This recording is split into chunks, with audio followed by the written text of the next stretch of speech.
इस मठ के कारण, रामकृष्ण मिशन के ये मिशन के कारण आज हुई है। रामकृष्ण मिशन से हमारे देश के यशस्वी प्रधानमंत्री मोदी जी का भी काफी जुड़ाव रहा।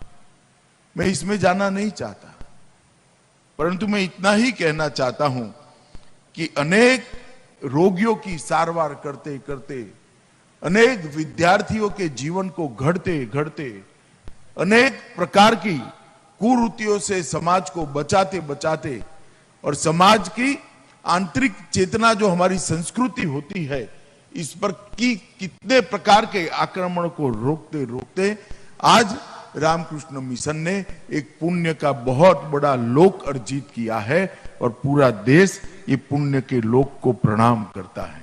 और आज मैं भी यहां पर एक चिट्ठी मुझे लिखी थी अच्युतानंद जी ने, मैंने तुरंत ही प्रेमा खांडू को फोन कर दिया था कि मैं आऊंगा। मैं यहाँ जो संतगण बैठे हैं, सन्यासी बैठे हैं, मैं आप लोगों की तरह सब कुछ छोड़कर यहाँ आ तो नहीं सकता हूं, मगर सब कुछ छोड़कर आप यहाँ काम कर रहे हैं, इसको प्रणाम कर कर, उसको अनुमोदन कर कर जरूर मैं आपको यहाँ पर आकर मिल तो सकता हूं, इसलिए आज मैं यहाँ पर उपस्थित हूं।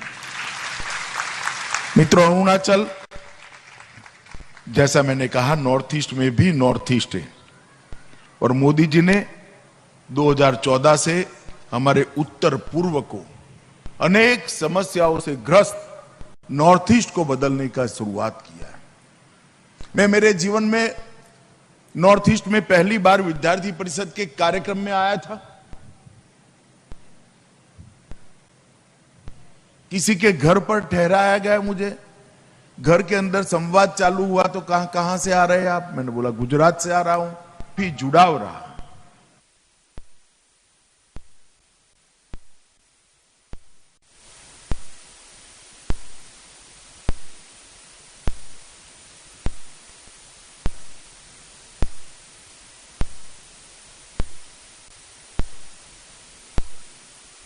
साल में मोदी जी ने दिल्ली और नॉर्थ ईस्ट के बीच में जो अंतर था उसको समाप्त कर दिया। पूरा देश नॉर्थ ईस्ट को अपने राज्य जितना ही प्यार करता है और नॉर्थ ईस्ट भी गौरव के साथ आज कह रहा है, हाँ हम महान भारत का हिस्सा है, हम भारत। 8 साल के कम अंतराल के अंदर परिवर्तन लाना वो वैसे ही नहीं होता। आजादी के 75 साल का ये वर्ष अमृत महोत्सव मना रहे हैं। आज तक कोई भी प्रधानमंत्री 50 बार नॉर्थ ईस्ट में नहीं आया है। मोदी जी 8 साल में 50 से ज्यादा बार नॉर्थ ईस्ट के अलग अलग राज्यों की मुलाकात।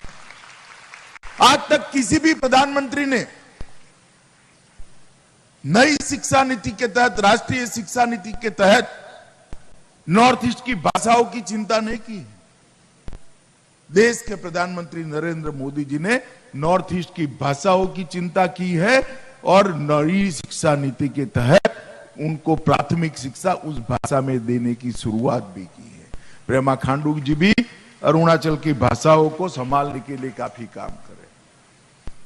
हर प्रकार से, चाहे मन से नॉर्थ ईस्ट के लोगों को भारत के बाकी हिस्से से जोड़ना हो, चाहे एयर कनेक्टिविटी से जोड़ना हो, चाहे रेल कनेक्टिविटी से जोड़ना हो, चाहे रोड कनेक्टिविटी से जोड़ना हो, हजारों लाखों करोड़ के इंफ्रास्ट्रक्चर के प्रोजेक्ट नॉर्थ ईस्ट के लिए देकर इस हिस्से को भारत के साथ एक आत्मीय लगाव खड़ा करने का काम देश के प्रधानमंत्री नरेंद्र मोदी जी ने किया है।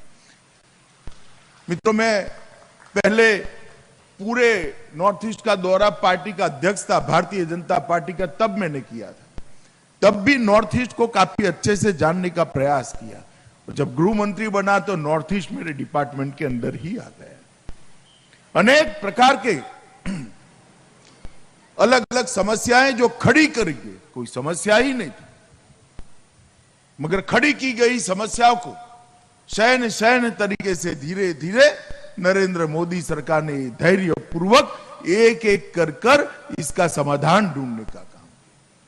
आज मैं गर्व के साथ कह सकता हूं कि 8 साल के अंदर 9,000 से ज्यादा युवा जो रास्ता भटक गए थे, हाथ में हथियार लेकर अपने ही देश के सामने युद्ध का ऐलान किए हुए थे, हथियार डालकर आज मुख्य धारा में सम्मिलित होकर भारत के विकास के लिए काम कर रहे हैं। हमारा मणिपुर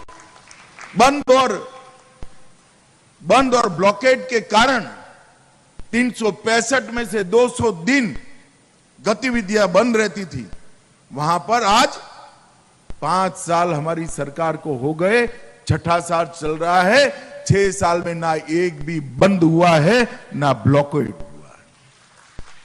बोडोलैंड की समस्या को इतने सालों के बाद सरलता से सुलझाने का काम देश के प्रधानमंत्री नरेंद्र मोदी जी ने किया। त्रिपुरा के हथियारी ग्रुपों को हथियार डलवाने का काम नरेंद्र मोदी जी की सरकार ने किया है। ब्रू शरणार्थियों की समस्या को स्थायी समाधान देने का काम नरेंद्र मोदी जी की सरकार ने किया है। कार्बी जिलों का शांतिपूर्ण समाधान अभी अभी गृह मंत्रालय में मेरी उपस्थिति में इसका समाधान ढूंढ लिया गया। सालों से मेघालय और अरुणाचल की, मेघालय और असम की सीमाओं के बीच में जो समस्या थी, उसका भी 60% से ज्यादा डिस्प्यूट एरिया को आज शांति के साथ सुलझा दिया गया है। और मुझे आशा है अरुणाचल और असम की सीमाओं की समस्या भी 2023 के पहले इसका भी हमेशा के लिए हम समाधान ढूंढेंगे। पूरे उत्तर पूर्व को, पूरे नॉर्थ ईस्ट को विवादों से मुक्त बनाने का काम देश के नेता नरेंद्र मोदी जी ने किया है। भारत सरकार के गृह मंत्रालय ने 3 हिस्सों में नॉर्थ ईस्ट के विकास का एजेंडा तय किया है। 75 साल से जब तक मोदी जी की सरकार आई तब तक स्ट्रक्चर तरीके से पूरे नॉर्थ ईस्ट के विकास का खाका किसी ने नहीं खींचा, हमने खींचा है वो खाका। सबसे पहला हमारा उद्देश्य है बोलियां, भाषाएं, नृत्य, संगीत और खान पान की परंपरा को न केवल बचाना, उसको समृद्ध कर कर पूरे देश भर में उसको गौरव दिलाने का काम ये भारतीय जनता पार्टी की नरेंद्र मोदी सरकार। दूसरा काम, सारे विवादों को समाप्त कर कर नॉर्थ ईस्ट के युवाओं को एक ऐसा प्लेटफॉर्म देना, जिस प्लेटफॉर्म पर, जिस मंच पर खड़ा रहकर विश्व के युवाओं के साथ मेरे नॉर्थ ईस्ट का युवा स्पर्धा कर पाए। इस प्रकार का विवाद मुक्त, शांति युक्त, उग्रवाद मुक्त, हथियार मुक्त नॉर्थ ईस्ट की रचना करना, ये हमारा लक्ष्य है। और तीसरा हमारा लक्ष्य है कि उत्तर पूर्व के सभी राज्यों को, 8 राज्यों को देश के सबसे विकसित राज्यों की सूची में सबसे ऊपर ले जाने का लक्ष्य रखकर आगे बढ़ना। ये तीनों काम, ये तीनों पहलू पर भारत सरकार का गृह मंत्रालय विचार कर रहे हैं। मित्रों, मोदी जी ने आजादी के 75वें साल में नई शिक्षा नीति, हमारी राष्ट्रीय शिक्षा नीति को घोषित किया है। भारतीय जीवन मूल्यों के आधार पर शिक्षा पद्धति कैसी हो, भारतीय जीवन मूल्यों का गौरव गान करने वाली शिक्षा नीति कैसी हो, इसके साथ इनोवेशन और साइंटिफिक अप्रोच वाली शिक्षा नीति कैसी हो, कोडिंग और आर्टिफिशियल इंटेलिजेंस से युक्त शिक्षा नीति कैसी हो, इसका संपूर्ण खाका आज देश के सामने रख दिया गया है। और मित्रों, विवेकानंद जी ने एक वाक्य कहा था, शिक्षा मनुष्य में से पहले से विद्यमान उत्कृष्ट तक की अभिव्यक्ति का रास्ता है। ईश्वर ने हमारे अंदर अनेक प्रकार की शक्तियां रखी हुई है। वो शक्तियों को बाहर लाना, इस शक्तियों को एक रास्ता दिखाना और वो शक्तियों को बाहर लाकर मनुष्य को उत्कृष्ट जगह पे पहुंचाना वो शिक्षा का उद्देश्य हो। और मैं धड़ल्ले से विश्वास से कह सकता हूं, नरेंद्र मोदी जी जो शिक्षा नीति लाए हैं वो विवेकानंद जी के बताए हुए शिक्षा की व्याख्या के अनुरूप शिक्षा नीति है। विवेकानंद जी ने कहा था,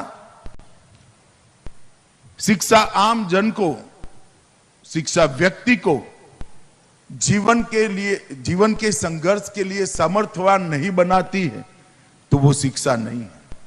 शिक्षा अगर चरित्र निर्माण नहीं करती है तो वो शिक्षा नहीं है।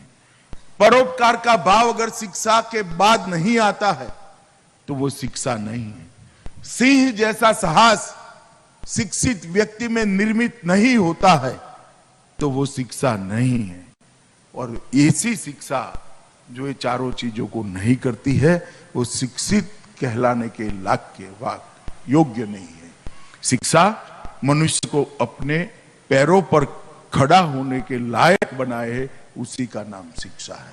और ये नई शिक्षा नीति जो हमारी आई है 2020 की, मैं आप सभी को आश्वस्त करना चाहता हूं, इसका अगर आप तय से अभ्यास करेंगे तो ये नई शिक्षा नीति विवेकानंद की बताई हुई सभी व्याख्याओं की पूर्तता के लिए हम काम कर सकते हैं। मित्र, 21वीं सदी ज्ञान की सदी है। भारत के युवाओं को 21वीं सदी के विश्व के अनुरूप बनाना, विश्व के युवाओं की स्पर्धा में भारत का युवा उन्नत मस्तक के साथ खड़ा रहे, इनसे स्पर्धा करे और विजयी होकर आए, इस प्रकार के युवा बनाना इस शिक्षा नीति का हमारा उद्देश्य है। मित्रों, आज थोड़ा देरी से आने के लिए मैं क्षमा प्रार्थी हूं। मौसम भी ठीक नहीं था, थोड़ा घर से चलने में भी 20 मिनट का देरी हो गया, परंतु आज ये इतने दूर दिल्ली से, मेरे गुरु प्रदेश से तो हजारों किलोमीटर दूर, यहाँ पर घने जंगलों के अंदर इस खूबसूरत वादियों के बीच में यहाँ बैठकर तपस्या कर रहे सभी संतों को मिलकर और एक 50 साल से व्यक्ति निर्माण में जुटी हुई संस्था के कार्यक्रम में हिस्सा लेकर मैं अपने आप को गौरवान्वित महसूस करता हूँ और बहुत बहुत हर्ष और आनंद का भी अनुभव करता हूँ। अंत में मैं इतना ही कहना चाहता हूँ, रामकृष्ण मिशन के उपाध्यक्ष महोदय गौतमानंद जी यहाँ पर बैठे हैं, चाहे भारत सरकार हो चाहे अरुणाचल सरकार हो, दोनों की ओर से मैं इतना कहना चाहता हूं, आप जो काम कर रहे हैं वो देश का ही काम है, समाज का ही काम है, दुनिया का ही काम है।